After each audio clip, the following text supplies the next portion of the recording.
Ayan guys, Victory Mall, monumento yan. Na siya ngayon. Wala na masyado yung nagtitinda dyan sa gitna. Oo, ano nangyari dito? Ngayon lang din kasi ako nakapunta ulit dito. Ayan na yung mga establishment.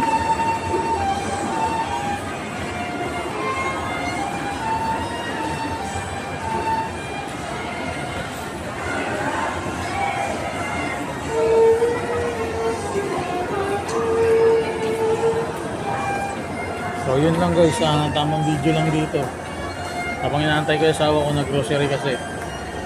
Nandito sa grocery. Ayan.